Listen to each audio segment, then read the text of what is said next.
I want you to imagine Khamzat Chimaev as the world champion, right? Now, obviously, he has to get through Dricus, but imagine he does and then gets a fight at the White House. He's already allowed in America, which means he has the eligibility to fight at the White House.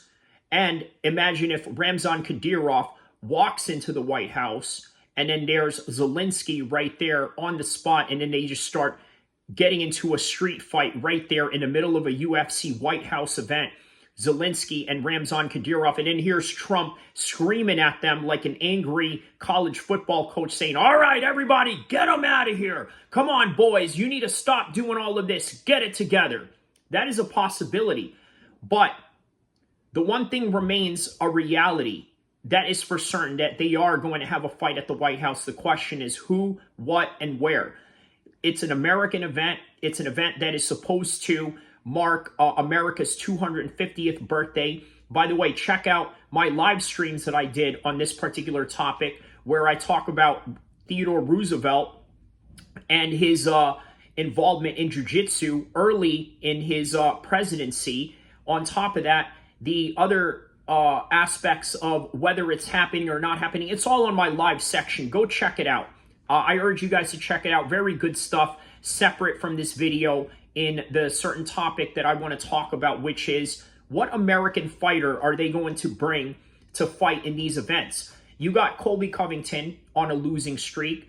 Kamaru Usman did very good. Not the same guy as he once was. Jon Jones, you don't know if he's ever going to come back, although he expresses interest in fighting at the White House, but you never really know if that is a certain reality in this particular time right now. And if he does, great. Look at the concept that we got going on. Tom Aspinall, British guy. Jon Jones, American champion. What do you got?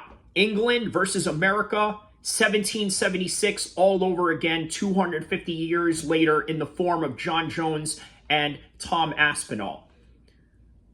Hey, that's great, right? But is it possible? Can it happen? Now, look, here's the thing. Americans are one of the top practitioners of mixed martial arts. You guys understand that, right? There was an era where it was the Japanese, it was the Brazilians, and then it was the Americans, and then maybe a few Russians here and there, right? That was the staple of the MMA world literally 20 years ago. Well, now it is expanded to the likes of South Africans, Dricus du Plessis, the current 185 champion right now. Then you got Israel Adesanya, who was the 185 champion. And then you got Russians, Americans, Kazakhstanis. You got the Irish in Conor McGregor. Then you got Ian Gary following up to that. And then you have the British. Then you have the French. You got a lot of French now fighting in there. Cyril Gane, Benoit Saint-Denis, Morgan Charrier. You name it, right? They have everybody around the world. And then they have people from Azerbaijan, who, by the way, they held an event over there, and now they're talking about doing fights in Spain. But rest assured, this has been an American sport. It was owned by Americans and marketed and brought to mainstream by Americans, right? With the help of, obviously, foreign fighters that have fought in these events and made the UFC to what it was today. But I tell you why I think this is even better for American fighters, the White House, right? For a long time, many Americans were not necessarily paid attention to in the world of mixed martial arts when it came to all of these international conglomerates that were coming into the sport. Obviously, Conor from Ireland. You had Dricus from South Africa. Then you got Izzy from Australia, Robert Whittaker. The list goes on of all these international names that are now participating in the world of mixed martial arts. But for whatever reason, American fighters never got the shine or the rub that they wholeheartedly deserve. Look at Bilal Muhammad. Now, I know many people are going to say, well, is he really American? Yes, he is. He's a Midwest fighter, grew up wrestling. His coach, who became his wrestling coach, who became his head coach, is an American guy. He was raised American. Yes, he's Palestinian and he's a Muslim, but by the end of the day, he's a Chicago guy, so that makes him American. And that's also the same reason why many people deemed him boring. He was a Midwest wrestler with no flair or pizzazz and jazz to it, and that was really all there was to it. He's an American fighter.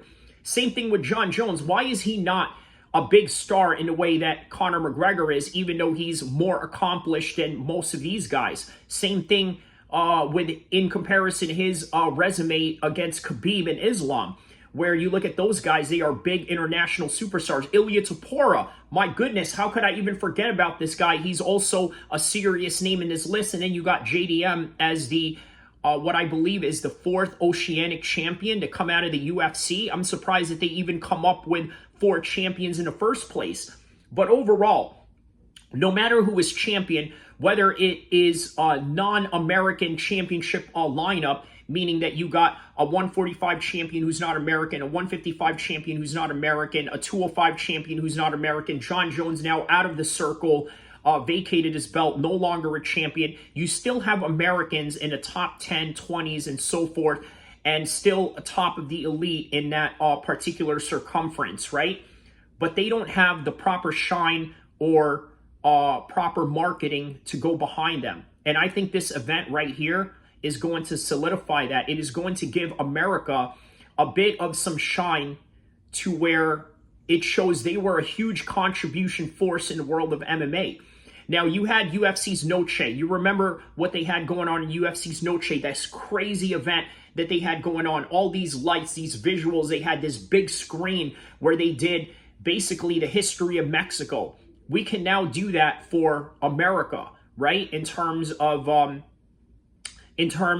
marketing American fighters, showing the contribution that America has done for the world of MMA, so on and so forth.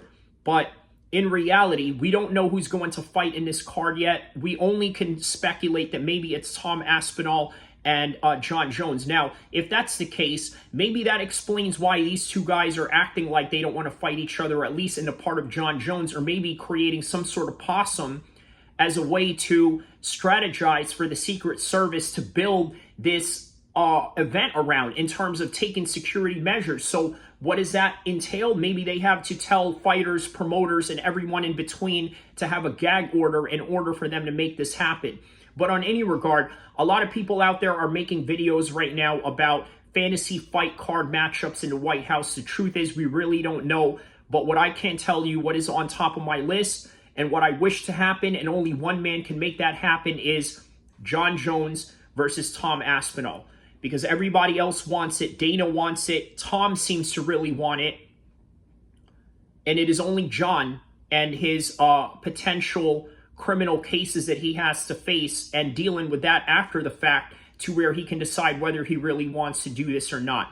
And if he does, look at the theme behind it, which kind of puts even more pressure to Jon Jones. USA versus England, 250th anniversary of America. And who did America fight to get to this birthday? It was none other than England, right? So it all falls in line. But will it happen? We don't know. And many of you content creators out there, for those of you that are pretending like you know what's going to happen or what fights they are going to hold, and even the date, honestly, you don't know. Everything that we just talk about here is just pure speculation, and that's all there is to it. So with that in mind, don't forget to like and subscribe. I'll see you in the next one, inshallah. And I just wanted to wait 9 minutes to make this 9 minutes. So there you go. I'll see you in the next one. Don't forget to like and subscribe. You guys are still here? Oh, man. All right, let's get to it.